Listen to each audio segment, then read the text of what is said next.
Good news and bad news for people trying to keep a hazardous waste incinerator and landfill out of Granville County. Officials say they have failed to find a site deep enough to build a landfill at the state-owned Umstead Park in Butner. State law requires soil to be at least 10 feet deep. Engineers have drilled 13 areas on the site and only one is more than 10 feet deep. But that does not relieve the worry of Granville County people fighting the incinerator, which could still be built on the Umstead property. Molly Batey tells us her daughter is a long-term patient at a nearby hospital, and she says the incinerator is very much on her mind.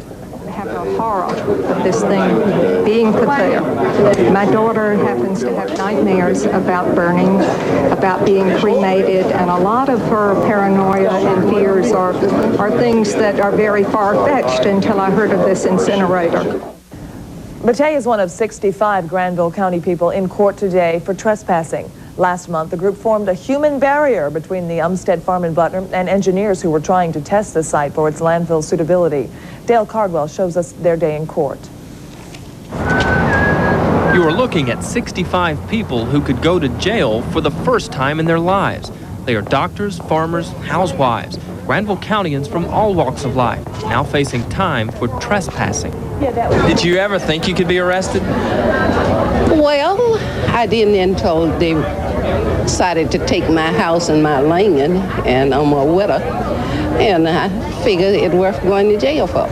These people are dead serious. Last month, they peacefully blocked efforts to test soil on the Umstead farm in Butner. That's the place the state now describes as the most suitable place for its hazardous waste incinerator. We'll be back! 65 were arrested for trespassing, but defendants say the state has no case.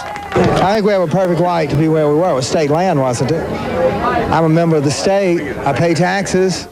At a certain point, citizens of the state do not have authorization and are not allowed to be even on state-owned property. And defense attorneys disagree. They wanted to argue their point in court today, but the state delayed the trial until December 6th.